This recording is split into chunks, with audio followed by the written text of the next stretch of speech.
Assalamualaikum warahmatullahi wabarakatuh.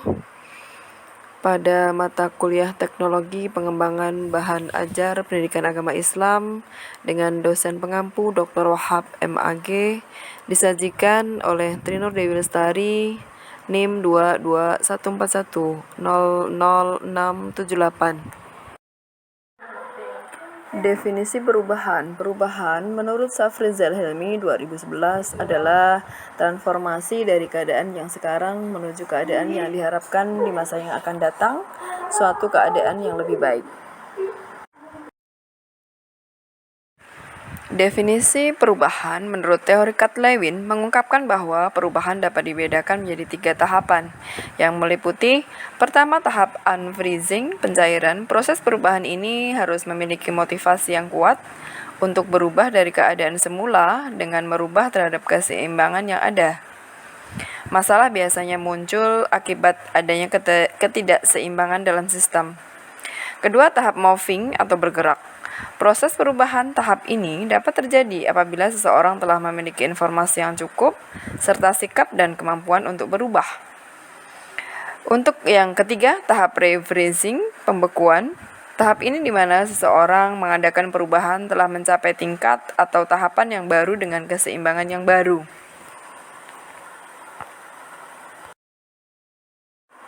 Definisi perubahan menurut Al-Quran. Dalam konteks kedatangan Nabi Muhammad SAW, perubahan yang dilakukan adalah transformasi sosial dan kultural Arab Jahiliyah ke dalam sistem Islam. Transformasi ini menjadi misi penting Muhammad SAW seperti dipesankan Al-Quran. Alif Lam Ro. Ini adalah kitab yang kami turunkan kepadamu supaya kamu mengeluarkan manusia dari gelap gulita kepada cahaya terang benderang dengan izin Tuhan mereka. Quran Surat Ibrahim ayat 1.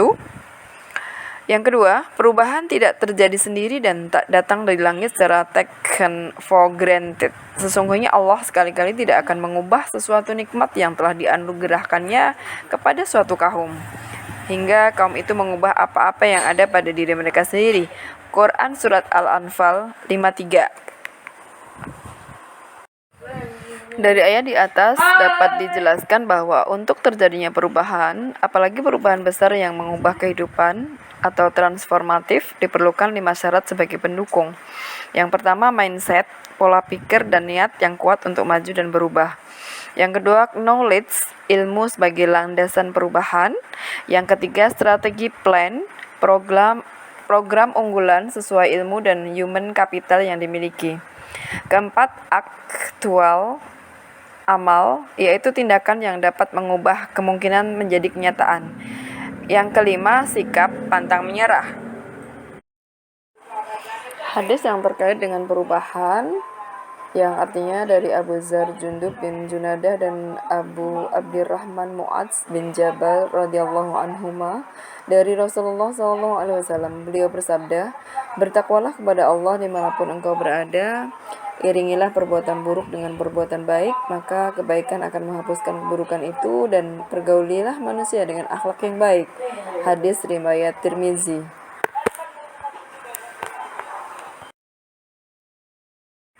Hubungan konsep perubahan dan pengembangan. Dari berbagai definisi perubahan, di antaranya mindset, pola pikir, knowledge, ilmu sebagai landasan perubahan, strategi, plan, program unggulan sesuai ilmu dan human capital yang dimiliki, amal, yaitu tindakan yang dapat mengubah kemungkinan menjadi kenyataan, serta sikap pantang menyerah, sesuai seiring sejalan dengan makna pengembangan, adalah proses di mana seseorang berubah menjadi lebih maju. Dapat disimpulkan, perubahan adalah sunatullah. Perubahan dalam Islam harus mengarah pada tugasnya sebagai hamba Allah di bumi. Sebagai hamba, maka ia dituntut mempunyai kualitas batin yang masuk dalam kategori mukmin dan muttaqin. Sebagai manifestasinya, ia juga dituntut melakukan perbaikan dan perubahan di muka bumi untuk kemaslahatan manusia. Kaitannya dengan pendidikan, Islam berpendapat atau berpandangan bahwa pendidikan mesti menopang 2 tujuan hidup manusia tersebut. Karenanya, di samping penguatan mental dan spiritual, pendidikan dalam Islam harus mampu memaksimalkan apa yang ada di bumi untuk kebaikan manusia. Jadi perubahan sama dengan pengembangan. Sebagai contoh bahan ajar bidang studi sejarah kebudayaan Islam kelas 5, penulis memilih KD 3.3 yaitu menganalisis sebab-sebab dan peristiwa Fathul Makkah. Penulis mengambil KD ini karena dalam pembebasan kota Makkah tidak selalu menggunakan kekerasan dan peperangan tanpa pertumpahan darah dan dendam. Namun dengan jalan damai dan berdakwah dengan bijak, kota Makkah bisa ditaklukkan Nabi Muhammad SAW dan sahabat dari pasukan kafir Quraisy.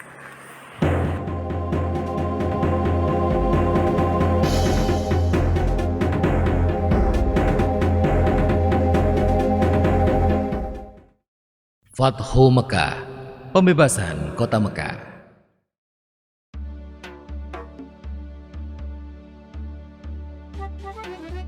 Awal bulan Zulkhodah, tahun ke-6 Hijriah, Nabi Muhammad bersama 1.400 sahabatnya bergerak menuju Mekah dalam rangka menjalankan ibadah umroh.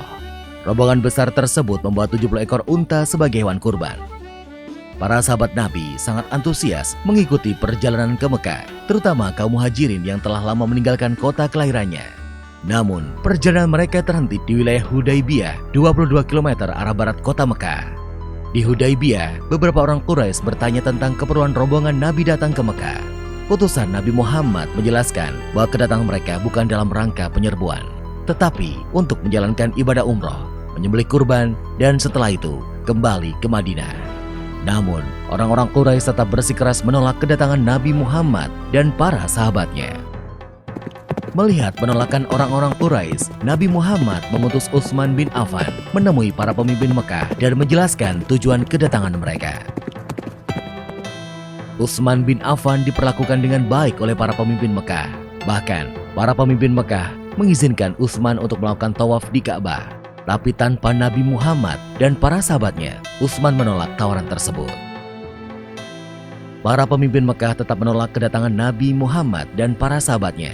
Oleh karena itu, dilakukan perundingan antara kaum muslim dan Quraisy Mekah.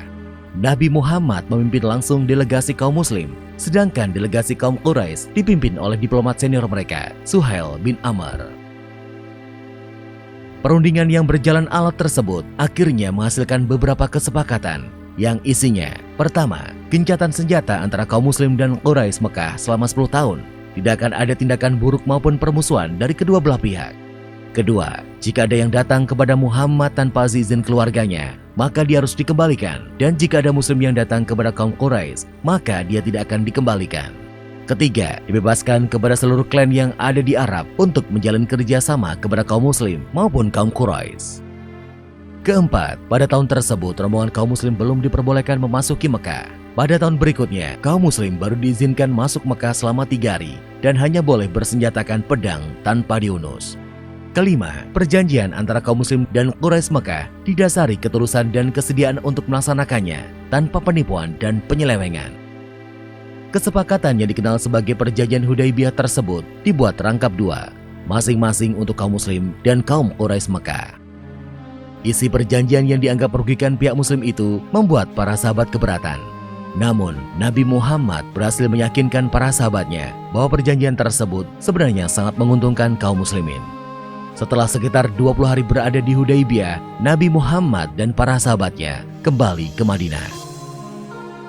Dalam perkembangannya, seperti yang tercantum dalam isi perjanjian, 2 suku yang saling berperang, yaitu suku Khuza'ah dan suku Bakr, menjatuhkan pilihan mereka. Suku Khuza'ah bergabung ke kaum muslim, sedangkan suku Bakr bergabung ke Quraisy. Mengikuti isi perjanjian Hudaybiyah, suku Khuza'ah dan suku Bakr juga melakukan gencatan senjata. Meskipun sepintas perjanjian Hudaybiyah merugikan kaum muslim, namun secara diplomasi, Nabi Muhammad meraih kemenangan politik melalui perjanjian tersebut. Kaum muslim diakui eksistensinya dan Islam diakui sebagai agama resmi di Jazirah Arab.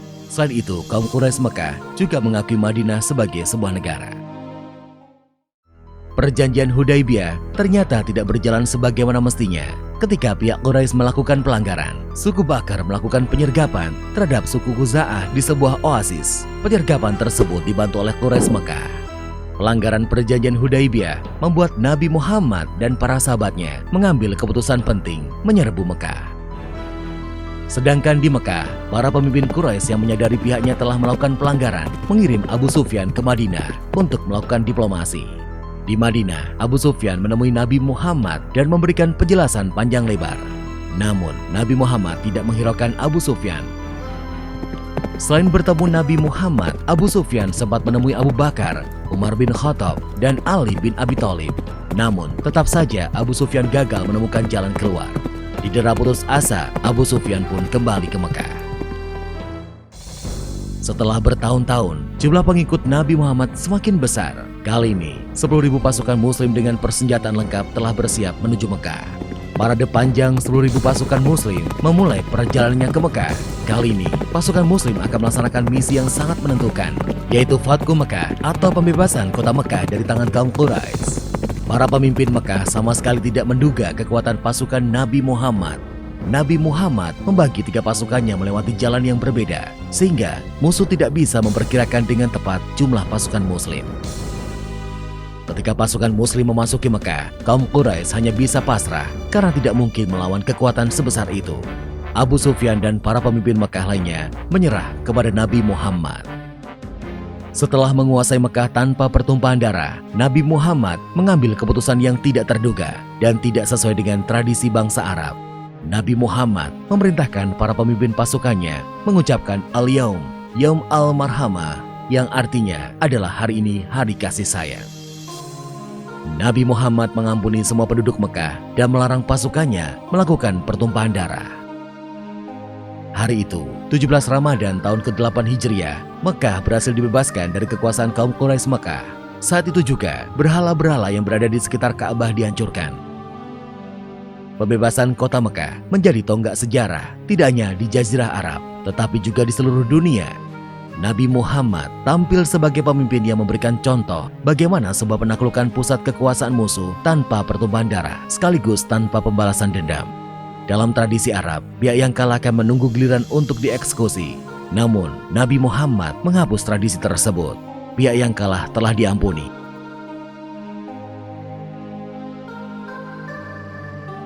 Setelah Ka'bah dibersihkan dari berbagai jenis berhala, Bilal pun diperintahkan Nabi untuk mengumandangkan azan.